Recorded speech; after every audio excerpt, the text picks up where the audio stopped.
Oke, saudara semuanya, Assalamualaikum warahmatullahi wabarakatuh. Ketemu lagi kita secara daring ya, online di mata kuliah Manajemen Investasi dan Portofolio. Ini sebetulnya adalah pertemuan ketiga terkait dengan return dan risiko saham individu. Oke, saudara semuanya, kita review dulu beberapa materi yang sudah pernah kita pelajari sebelumnya, yaitu terkait dengan dasar investasi dan obligasi ya. Di dasar-dasar investasi, mula-mula saudara harus memahami apa itu yang disebut sebagai investasi. Investasi itu adalah komitmen atas sejumlah dana yang kita lakukan saat ini, kemudian harapannya memperoleh keuntungan di masa yang akan datang. Lalu investasi saudara bisa kita lakukan di aset finansial dan di aset real. Kalau aset real contohnya adalah aktiva-aktiva yang berwujud seperti tanah, emas, ya, mesin, bangunan dan sebagainya. Kalau aset finansial, saudara bisa berinvestasi pada aset finansial yaitu di pasar uang dan di pasar modal. Kalau pasar uang sifatnya jangka pendek, kalau pasar modal sifatnya jangka panjang. Contoh instrumen pasar uang ada sertifikat deposito, sertifikat Bank Indonesia dan lain-lain. Kalau di pasar modal instrumennya ada banyak ya, digolong-golongkan. Ada sekuritas di pasar ekuitas yaitu saham, ada sekuritas di obligasi yaitu obligasi dan turunannya. Lalu kemudian ada apalagi disebut sebagai reksadana dan sebagainya, begitu ya. Itu terkait dengan dasar investasi kita. Lalu kemudian kalau kita lebih spesifik lagi ke pasar modal itu dia berperan sebagai lembaga intermediasi yang menghubungkan antara pihak surplus dan pihak defisit. Nah, di pasar modal saudara sudah pelajari ada yang disebut sebagai pasar perdana dan pasar sekunder. Di pasar perdana terjadi proses IPO ya, itu initial public offering di mana eh, emiten menawarkan saham untuk pertama kalinya di pasar perdana. Disebutnya sebagai prosesnya adalah IPO. Lalu kemudian setelah itu saham atau instrumen-instrumen pasar modal diperjualbelikan di pasar sekunder. Ya, transaksi yang terjadi adalah investor dengan investor. Oke, baik. Nah, di pasar modal itu kemarin kita sudah belajar instrumen-instrumennya, ada saham, ada obligasi, ada waran, ada opsi, ada reksadana. Nah, di pertemuan duanya kita bahas adalah obligasi ya, terkait dengan obligasi itu apa aja. Lalu di saham, sebetulnya kita akan belajar hari ini tentang menghitung return dan risiko saham. Sebentar ya, saudara, iklan dulu. Teh dikecilin, teh. Kecilin. Kecilin. Oke, selanjutnya ya. Jadi konten yang akan dibahas dari PPT yang ini adalah yang pertama adalah mengenai apa sih sebetulnya pengertian return dan risiko itu. Di pertemuan sebelumnya kita sudah bahas loh saudara sebetulnya return dan risiko itu apa. Karena kata saya kemarin selama 1 semester ini sebetulnya kita akan berbicara tentang return dan risiko serta hubungan antara return dan risiko. Dalam konteks yang akan kita bahas ini yang di sini sekarang adalah return dan risiko saham, yaitu saham individu. Ketika saya beli misalkan sebagai investor saham individu ya. Jadi saya cuma beli satu saham. Misalkan saya beli PT Saham Ultra Jaya, berarti return dan risiko yang dihitungnya adalah return dan risiko saham individu. Lalu kita akan mengestimasi bagaimana sebetulnya mengestimasi return dan risiko sekuritas itu ya. Kemudian ini kita lihat dulu tadi ini kontennya ya, pengertian return dan risiko dan bagaimana cara mengestimasi return dan risiko. Di chapter yang ini kita akan bahas itu ya, terkait dengan saham ya, saudara. Kalau kemarin kita sudah bahas return obligasi. Nah, ini yang pertama di sini kita lihat. Return itu kemarin sudah juga dijelaskan adalah salah satu faktor yang memotivasi investor atas berinvestasi, atas investasi yang dilakukannya. Dan juga merupakan imbalan atas keberaniannya menanggung risiko. Karena kalau seseorang berinvestasi, konsekuensinya adalah dia harus berani menanggung risiko. Ya, jadi sekali lagi, return itu merupakan salah satu hal atau faktor yang bisa memotivasi investor dalam berinvestasi dan juga merupakan imbalan atas keberaniannya dalam menanggung risiko. Gitu ya, itu return. Nah, return itu jenisnya yang kita bisa peroleh dari kita berinvestasi kepada saham kan return. Nah, returnnya bisa dari dua macam. Yang pertama bisa dari yield dan yang kedua bisa dari capital gain atau kalau misalkan ruginya disebut sebagai capital loss ya. Yang pertama komponen return yang yield. Kalau secara definisi begini. Yield adalah komponen return yang mencerminkan aliran kas atau pendapatan yang diperoleh secara periodik dari suatu investasi. Berarti kalau periodik sifatnya tetap nih. Ya, Saudara ya. Ini kalau kita katakan mungkin Saudara pernah dengar dividen. Jadi kalau saya beli saham, saya bisa memperoleh dividen dari apa yang saya investasikan itu atau dari saham yang saya investasikan. Salah satu komponen return yang pertama ketika kita berinvestasi pada saham adalah dividen. Lalu yang kedua, kita akan memperoleh yang disebut sebagai capital gain.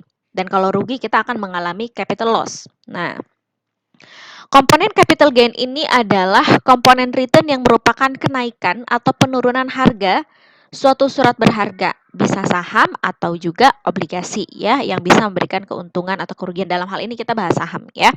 Jadi kalau capital gain itu contohnya begini, hari ini harga saham 1.000, kemudian 3 hari kemudian harganya jadi 1.500, kemudian saya jual. Selisihnya 500 itu disebut sebagai capital gain. Sederhananya begitu pola pikirnya. Jadi keuntungan yang kita peroleh dari selisih naik atau turunnya harga saham yang terjadi di pasar modal, gitu ya. Itu capital gain. Nah, ini kalau kita mau menghitung return total dari suatu investasi itu sebetulnya dirumuskan yield ditambah capital gain yang tadi. Kan dua komponen return itu ada yield dan capital gain atau loss. Jadi kalau kita mau menghitung return total sebetulnya tinggal dijumlahkan saja. Nah, masalahnya yield cara mencarinya itu gimana? Yield itu kan dividen, cara mencarinya gimana? Nah, ini capital gain. Ini capital gain dulu ya. Capital gain cara mencarinya gimana? Capital gain itu kan dari harga turunnya, selisih kenaikan harga dan penurunan harga saham. Maka rumusnya adalah PT min PT min 1 per PT min 1. Apa itu? PT itu harga saham hari ini dikurangi harga saham sebelumnya dibagi harga saham sebelumnya. Jadi kalau hari ini harganya 5.000, kemarin harganya 4.500, berarti 5.000 dikurangi 4.500, 500 dibagi 4.500. Jadi nanti untungnya sekian persen. Kalau dia hari ini 5.000, kemarin itu misalkan 5.500 berarti loss, minus. Ya, gitu. Itu capital gain.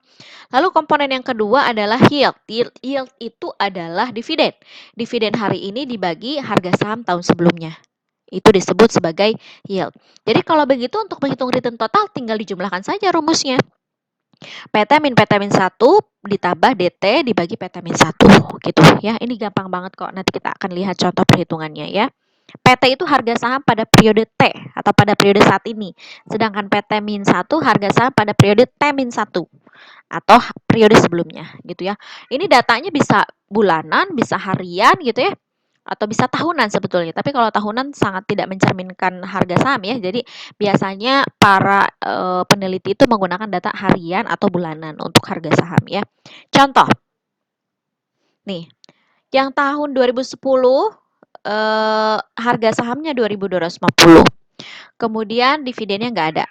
Tahun 2011 harga sahamnya 3.450, dividennya 19,64.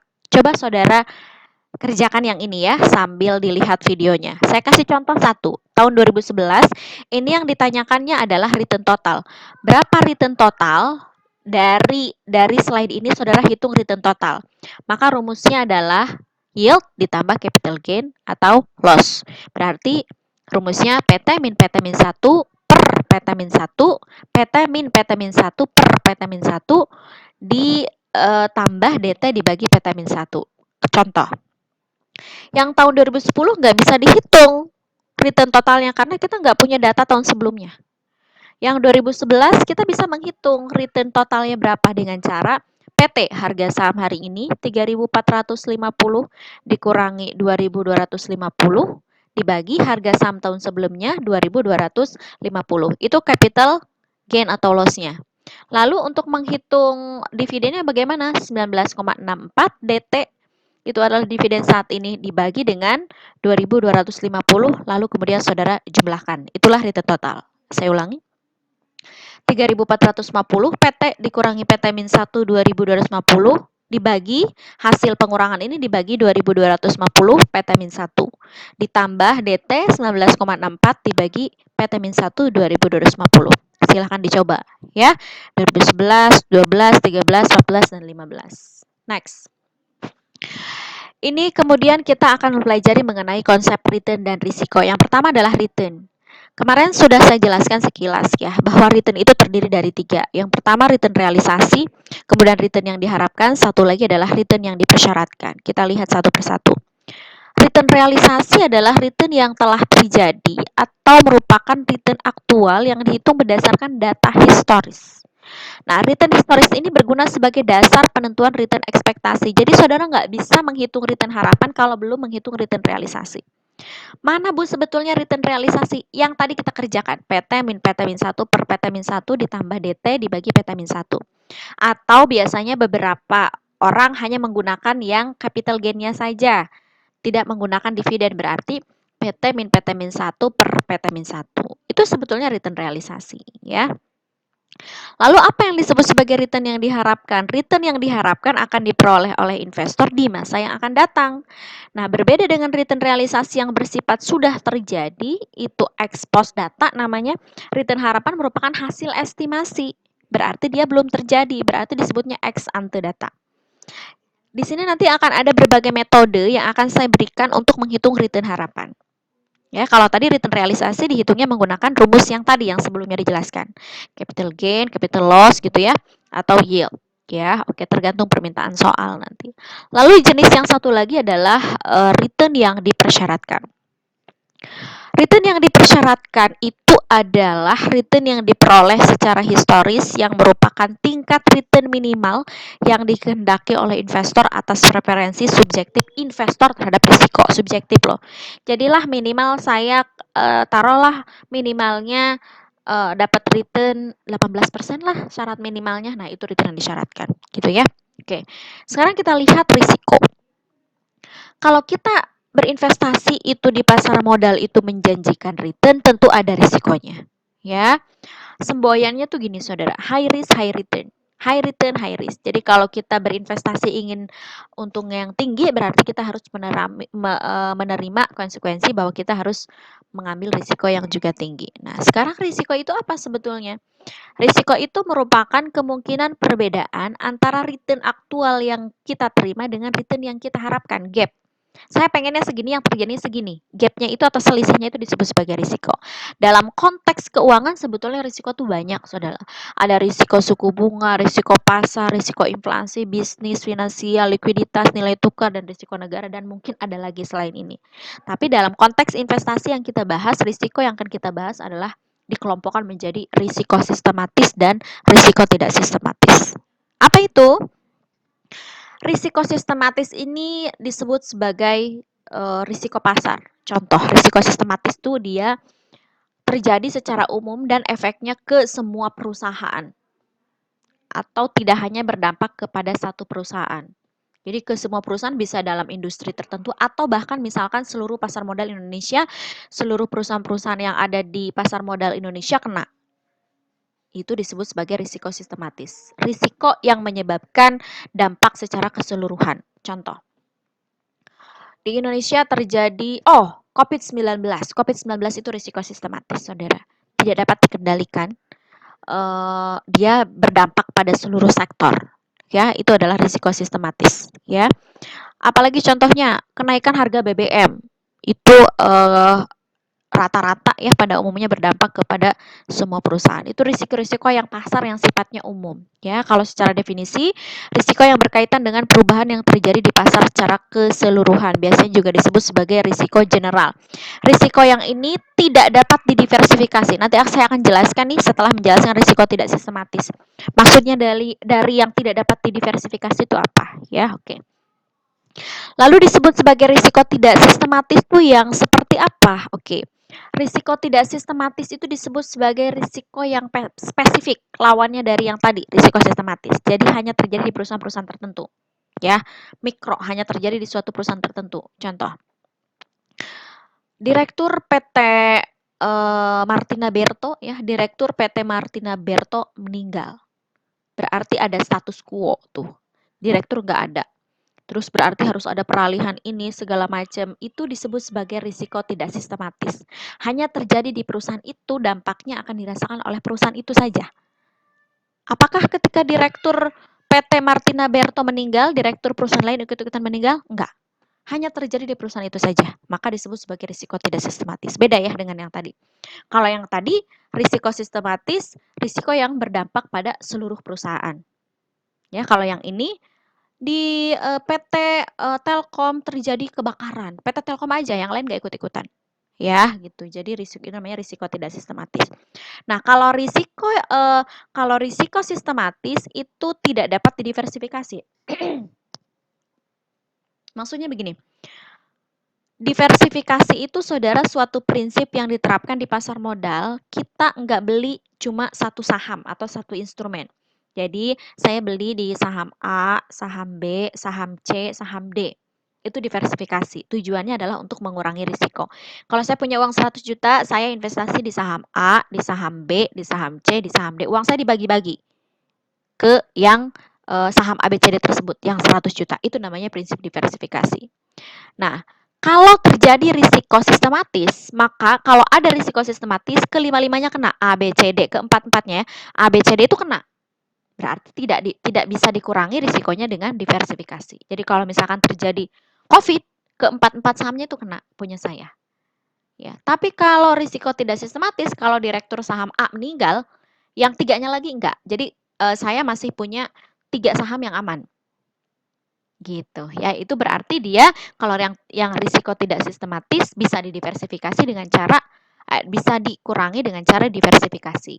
Risikonya kan dibagi-bagi, gitu ya. Kalau tadi risiko sistematis, kalau saya investasi di saham A, B, C, D, kalau yang A kena, semuanya kena. Kalau risiko tidak sistematis, kalau yang A kena, yang 3 enggak. Jadi saya masih punya yang 3. Nah, jadi risikonya berkurang. Nah, gitu ya, saudara. Nanti kita akan bahas itu di portofolio di pertemuan-pertemuan selanjutnya. Lalu, bagaimana cara menghitung return yang diharapkan? Kalau tadi kita sudah menghitung return aktual. Cara menghitung return yang diharapkan ada beberapa metode. Yang pertama, metode probabilitas, ada metode aritmetik, dan metode geometrik. Yang pertama, metode probabilitas. Nah, metode probabilitas ini investor harus memperhitungkan setiap kemungkinan terwujudnya tingkat return tertentu atau yang lebih dikenal dengan probabilitas kejadian. Probabilitas kondisi ekonomi tahun depan baikkah, burukkah, sedangkah. Nah, itu ada hitung-hitungannya ya. Kita tidak mempelajari itu orang-orang makro ya. Kita sudah punya nanti data ininya. Rumus untuk menghitung return harapan dengan menggunakan metode probabilitas adalah penjumlahan dari return pada periode tertentu dikalikan dengan probabilitasnya. Langsung kita lihat contohnya. Contoh, soal nih. Ini soalnya segini. Bu, ini memperoleh return ini dari mana? Ini dihitung pakai rumus yang kita tadi lakukan. PT min PT min 1 per PT min 1. Atau kalau lengkap PT min PT min 1 ditambah DT dibagi PT min 1. Yang return ini. Nah, di sini kebetulan contohnya kita sudah ada return. Jadi, pelajarannya adalah saudara tidak akan bisa menghitung return harapan sebelum saudara menghitung return yang ini. Jadi, return yang ini akan dihitung dulu sebelumnya, ya. Probabilitas disajikan ekonomi yang kuat itu probabilitas kejadian ekonomi yang kuat tahun depan adalah 30%. Probabilitas ekonomi sedang tahun depan 40%. Probabilitas resesi tahun depan 30%. Ya, ini adalah return-nya. Jadi bagaimana cara menghitung return harapan? Tinggal dikali-kalikan, dijumlahkan. So simple, ya. Coba kita lihat. Ekonomi kuat 0,3 dikali 0,2. Ekonomi sedang 0,4 dikali 0,15. Resesi 0,3 dikali 0,1. Hasilnya 0,15. Jadi return harapannya adalah 15%. Ya, semudah itu ya, saudara ya. Oke, itu cara menghitung return harapan dengan menggunakan metode probabilitas. 1. Menghitung return harapan ada metode probabilitas, ada rata-rata aritmetik, ada rata-rata geometrik. Yang ini metode probabilitas. Next. Ini latihan, silahkan dikerjakan. Nanti kita akan cek ya, paham atau tidaknya saudara melalui streaming. Next. Yang ini kita akan menghitung return harapan menggunakan rata-rata aritmetik dan rata-rata geometrik. Rata-rata aritmetik ini biasanya dipakai oleh orang-orang riset ya, oke. Nah, yang rata-rata aritmetik biasanya paling gampang. Ini salah satunya lagi adalah rata-rata geometrik. Contoh. Ini ada tahun 95 sampai 99, return-nya sudah diketahui seperti ini. Ini bentuknya persen ya, kalau yang tadi saya sajikan desimal. Jadi saudara jangan keder tuh. Kalau ada bentuk desimal, kalau ada bentuk persen. Ini return-nya ya. Kalau saudara menghitung return harapan menggunakan teknik arithmetic mean, maka yang ini tinggal dirata-ratakan. Tuh, ini arithmetic nih. ditambahin dibagi 5. Ini rata-rata aritmetik, gampang banget. Jadi, return harapan menggunakan metode aritmetik jawabannya 4,55%. Tapi kalau saudara menghitungnya menggunakan rata-rata geometrik, maka saudara harus cari dulu return relatif. Return relatif itu adalah return ditambah 1. Nih, ini kan kalau didesimalkan 0,1525 ditambah 1 jadi 1,1525. Nah, ini kemudian saudara jumlahkan ya. Ketika yang sudah ditambah 1 ini ditambah 1 ditambah dijumlahkan pangkatkan 1 per n min 1. 1 per n, n-nya 5. Datanya berapa? 1, 2, 3, 4, 5. 1 per 5 pangkat 1 per 5 minus 1. Gitu ya. Oke, nanti coba dicoba sampai ketemu hasilnya 3,34%. Oke. Nah, ya, kedua metode tersebut dapat digunakan untuk menghitung suatu rangkaian aliran return dalam suatu periode tertentu, misalnya return suatu aset selama 5 atau 10 tahun. Nanti saudara baca ini, metode aritmetik ini kadangkala bisa menyesatkan ya, karena dia cuma dirata-ratakan sebetulnya ya. Nah, sedangkan metode geometrik yang bisa menggambarkan secara lebih akurat, katanya begitu ya. Nah sekarang dari latihan yang saya tadi berikan, saudara kerjakan yang ini. Ini adalah probabilitas, ini adalah return. Ini sudah diketahui returnnya ya. Ini probabilitas, ini return. Yang pertama, saudara menghitung return harapan menggunakan metode probabilitas. Yang kedua, saudara hitunglah expected return ya. Menghitung expected return menggunakan arithmetic mean. Dan yang ketiga, saudara hitung expected return berdasarkan geometric mean. Gitu ya. Oke, lalu ini dikerjakan, lalu kita akan masuk ke bagaimana cara menghitung risiko. Besaran risiko investasi diukur dari standar deviasi dari return yang diharapkan. Kan risiko tadi gap. Gap itu adalah penyimpangan. Penyimpangan itu kalau bahasa statistiknya adalah simpangan baku atau kata lainnya standar deviasi. Ya. Nah, deviasi standar merupakan akar kuadrat dari variansi yang menunjukkan seberapa besar penyebaran variabel random di antara rata-ratanya. Semakin besar penyebarannya, semakin besar varians atau deviasi standar tersebut. Ya, kita lihat bagaimana cara menghitungnya. Rumusnya adalah seperti ini. Gampang ya, saudara ya. Atau ini varians itu adalah standar deviasi kuadrat. Kalau kuadratnya hilang, maka muncul akar atau dipangkatkan setengah. Jadi ini standar deviasi atau simpangan baku ya. Oke, saudara harus ingat nih ya, ada simbol-simbol. Kalau standar deviasi kuadrat disebut varians, ini disebutnya tau ya, tau kuadrat ya. Tau kuadrat sama dengan varians, tau-nya itu deviasi standar, IR itu expected return, RI adalah return aktual ya, PRI adalah probabilitasnya. Oke. Saudara jangan bingung ya dengan tabel yang seperti ini. Mula-mula soalnya cuma ada kolom 1 dan kolom 2. Ini ada berapa kolom? 1, 2, 3, 4, 5, 6. Ya. Mula-mula soalnya adalah kolom 1 dan kolom 2. Yang ditanyakan adalah hitunglah return harapan dan risiko saham individu. Oke, sekali lagi pertanyaannya adalah hitunglah return harapan dan risiko saham individu. Kita cuma punya data kolom 1 dan kolom 2. Berarti saudara nggak usah repot-repot, kita gunakan saja mencari return harapannya menggunakan metode probabilitas. Berarti kalau metode probabilitas, cara menghitung return harapan menggunakan metode probabilitas seperti yang tadi dijelaskan adalah return dikali probabilitas dijumlahkan. Itu adalah return harapan. Oke, berarti kolom ketiga tinggal kolom 1 dikali kolom 2. Hasilnya ini dijumlahkan jadinya 0,08, inilah expected return. Ya. Saya pakai pointer aja deh. Laser. Nah, ya. Kolom 1 dikali kolom 2, hasilnya kolom 3. Ketika dijumlahkan jadilah expected return, maka pertanyaan pertama terjawab sudah. Ya, 0,08. Oke. Lalu kemudian kolom 4, kolom 5, dan kolom 6 ini adalah upaya-upaya kita untuk menjawab atau mencari yang disebut sebagai risiko atau standar deviasi. Karena tadi pertanyaannya adalah berapa return harapan dan risiko. Ya. Kolom 4 ini adalah RI min ER. Tadi kan rumus mencari risiko adalah begini nih. Rumus mencari risiko tadi di slide sebelumnya adalah RI dikurangi ERI dikuadratkan dikali probabilitas diakarkan. Gitu ya. Tadi rumus untuk mencari risiko. Kenapa dibuat seperti ini? Supaya saudara lebih memahami step-stepnya. Oke, jadi kita sudah punya data expected return, kita sudah punya data RI. Maka selanjutnya RI min ER, yaitu RI-nya ada di kolom 1, ER-nya adalah 0,08. Contoh, yang ini dari mana? 0,07 dikurangi 0,08, jawabannya minus 0,010. 0,01 dikurangi 0,08, jawabannya minus 0,070. Dan seterusnya. Dapatlah kolom 4, RI min ER.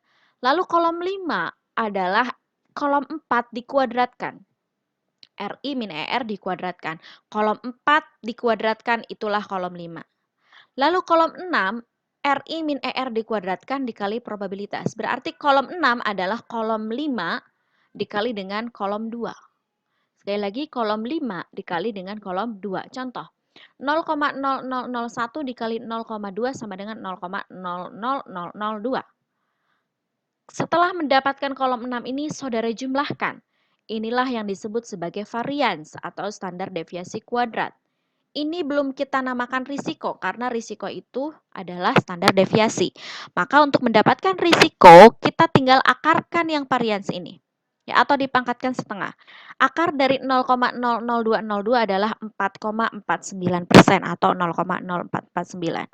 Jadi, setelah kita hitung, return harapannya dari suatu investasi yang kita lakukan adalah return harapannya 8%, risikonya adalah 4,49%.